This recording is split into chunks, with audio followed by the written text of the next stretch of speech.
binili kong singsing dito sa TikTok. So, ito yung pinakita ko sa inyo kanina. At meron pang isa. Ito kararating lang nito. Ito medyo matagal na rin kasi to. So, guys, sobrang ganda. Papakita ko sa inyo. Oh, di ba? Ang ganda. Promise mga kapatid, kung makikita nyo to sa personal, ang ganda talaga nito. Ito siya sa malapitan mga kapatid. Ang ganda talaga niya. Sobrang in love talaga ako sa ring na to. Diba? Ang ganda niya sa kamay. Ang lakas yung parang yung mga teenager, ayan. O, diba? Pwede itong ipang regalo kasi guys, hindi siya, non-tarnish siya. So, hindi siya basta-basta nagpipade. Ang ganda. Tapos, sakto-sakto lang din yung size niya. So, hindi mo kailangan mag-adjust ng sizes. Ang ganda. Ito pa isa ko nabili, oh. Hala, diba? Kaya kung naghahanap ka ng pangregalo ng singsing, ayan, pang bigay mo sa mga jowa mo, sa kapatid mo, pwede to. Ilalagay ko sa yellow basket, uulitin ko, hindi siya basta-basta nagfe-fade. Ayan. O, diba? Ang cute. Check out ka na. Ate Aya, ang ganda po ng pilik mata mo. Para ka namang, dyan.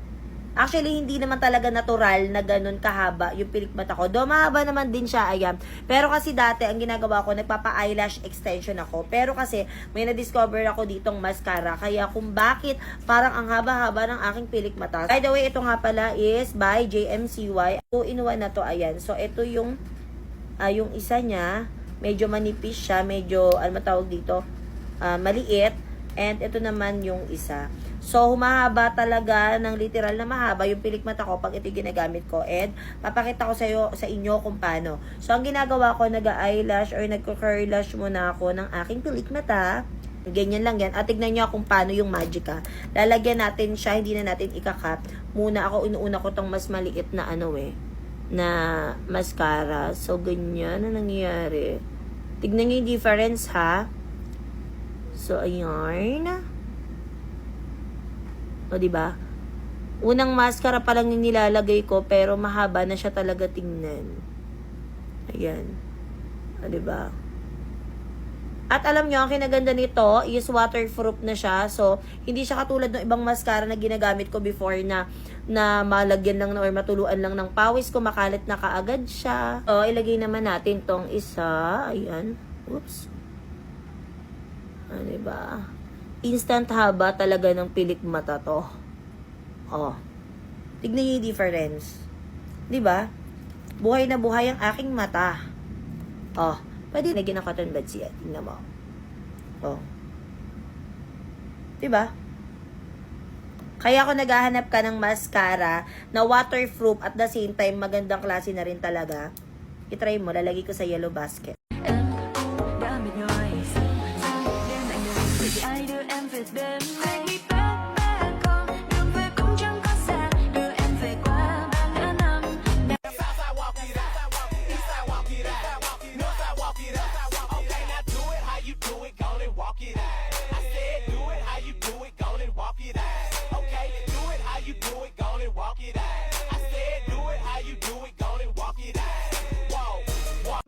I'm sorry kung disappointed ka sa akin.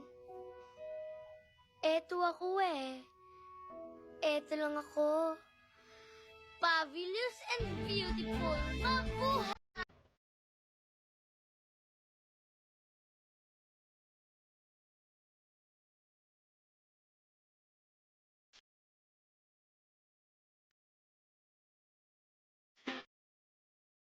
Mating na yung mga in-order ko na tinapay dito sa TikTok. Mami, tingin na. Gutom na ako Gutom na gutom ka na? Alam nyo, kanina pa niya to kasi talaga gustong kainin nung binuksan ko. Kasi sabi ko sa kanya, may in-order akong chocolate flavor pops. Para siyang meron siyang chocolate sa loob. Tapos, meron tong dalawang klase Ito yung isa, ito ay ice cream flavor. Tapos, ito naman ay egg sandwich naman siya. Na natin tong chocolate flavor. Ayan. Mahilig ka ba sa chocolate, anak? Yes. Hala, ito yung itsura niya, Wait lang, ganun sige, hatiin natin siya. Uy! Nalulubog. Ito yung niya, yung laman niya. Sa tikman natin, dali. Para siyang ice cream yung loob. Parang ice cream siya, no? Harap na naman natin tong ice cream flavor. Ice cream flavor daw to. So, ako muna kakagat. Ang dab niya. Sarap. Sarap din, no? Ay, ay. Parang egg sandwich. Tikman natin. Masarap to sa coffee. So, ito yung itsura niya. Parang wala naman siyang egg. Pero amoy siyang egg. Ang sarap nito. May ano siya. Ayun oh. May feeling siya sa loob. Ang sarap. Tignan mo. Diba, ayun oh. Ano kaya to? Ang sarap niya. Ang sarap.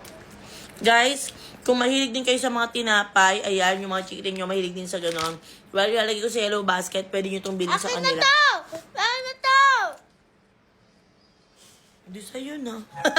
So, inabutan ako ng gutom ngayon. Time check nga pala. Anong oras na? It's 2:02 a.m. na at nagutom ako. Buti na lang naalala ko. Meron akong shirataki rice and meron nga pala akong biniling crab roast sauce. Syempre by Mr. Squirrel to. Alam niyo mga kapatid, sobrang nagkikrib ako nito. Nakita ko lang dito sa TikTok. Kaya napabili din talaga ako. Kasi mahilig din ako sa ganito. Sa crab, ano tawag dito? Sa alige sa Tagalog, di ba?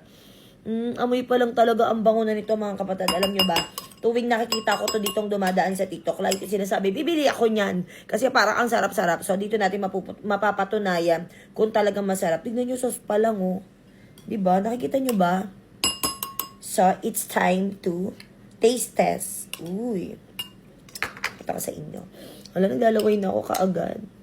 Ayan. So, tikman natin kung talagang masarap siya. Hindi na sa feedback, masarap daw to pag mainit yung kanin. Saktong-sakto, mainit pa yung shirataki rice ko.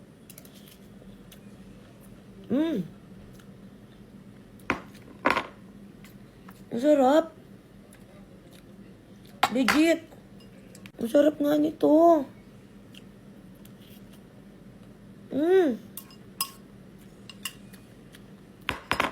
Grabe, panalo. Dapat pala dinamihan ko na yung order. Sarap nito. Sa mga nakakain na ng ganito, mag-comment kayo dyan sa comment section. Promise. Walang halong eme, ang sarap talaga. Alam mo yung kahit ito lang yung iulam mo, masasatisfy ka talaga.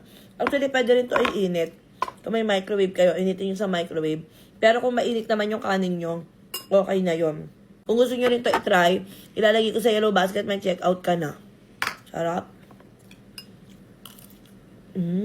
So, may nakita na naman ako nagte-trend dito sa TikTok. Ito ay by Sisiland World of Sweets. Actually, natikman ko na yung ano nila, yung Yema Tart nila. Yes, sobrang sarap din talaga ng Yema Tart nila. Favorite ko yon. At isang upuan lang talaga ubus yon. Oo, hindi nakakaumay. So, tinry ko tong toasted pastillas nila. By the way, meron tong 150 grams per pack.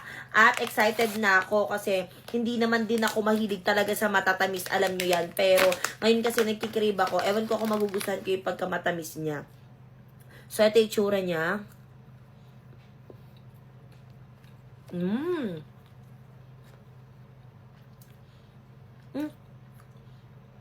Wait lang. Ang ano naman ito, Ang sarap. Hindi siya katulad ng ibang pastillas na nakakaumay kasi sobrang tamis. Ang galing And since toasted pastillas siya, meron siyang, hindi siya yung super tigas katulad ng iba kasi may natikman akong ganito super tigas. Ito hindi.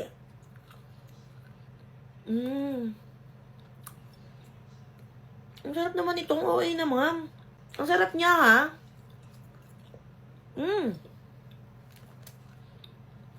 Ang sarap talaga. Promise. Kung gusto nyo matikman, lalagay ko sa yellow basket. Check to sa akin. So, nakikita ko to madalas dito sa TikTok at na-curious ako kung ano yung lasa nito. Kasi may natikman ako nito. Yung alam niyo, yung galing sa ibang bansa. Hindi ko pwede kasi banggitin dito Pero, ito yung itsura niya. At alam nyo ba, sulit na kayo dito kasi meron na siyang 520 grams o mahigit kalahating kilo sa isang bucket na ganito. At ang dami niya. So, tikman natin siya.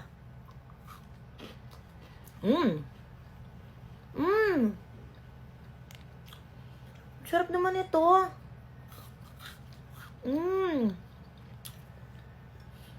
Ang sarap.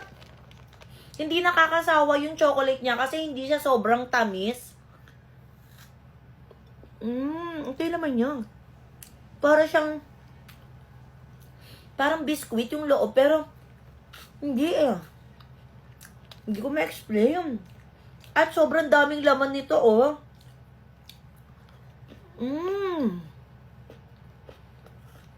Ang sarap. Worth to buy din pala to. Kaya kung may mga outing kayo or kung meron kayong mga party dyan, mga ganap nyo sa life, pwede nyo dalhin to, oh. Kasi, very secure na siya dahil nakabakit na siya. So, ilalagay ko sa yellow basket kung gusto mo rin ng ganito. So, meron na naman ako nakita dito sa TikTok na nagka-trend itong assorted yema tart. Ayan. So, alam niyo naman, hindi ako mahilig masyado sa mga matatamis. So, tignan natin kung papasa to sa akin. Pero, yung, ano tawag dito, yung nakain ko last time na yema pastillas nila, nagustuhan ko din talaga. At very good yun sa akin. So, ito ay merong ilang piraso ba to? 10 ba to? 1, 2, 3, 4, 5, 6, 7, 8, 9. Yun. So, meron siyang 10 pieces sa isang pack, ay sa isang box. At ganito yung itsura niya. Ayan. Nakita ko lang kasi ito, nag-crave ako. Kasi ang daming nag-check out. Ang dami ko nakikitang, ano tawag dito? Nag-affiliate or nag-video nito. So, ito itsura. Bango. Ayan.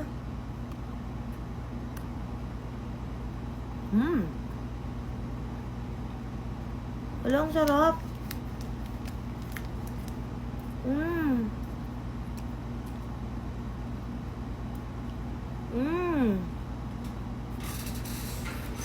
Ang sarap niya.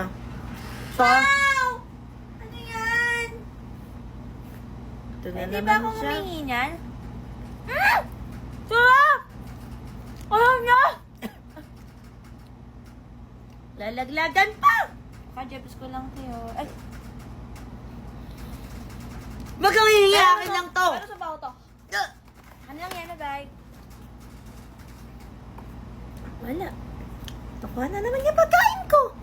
Check out na lang kayo kung gusto niyo matikman.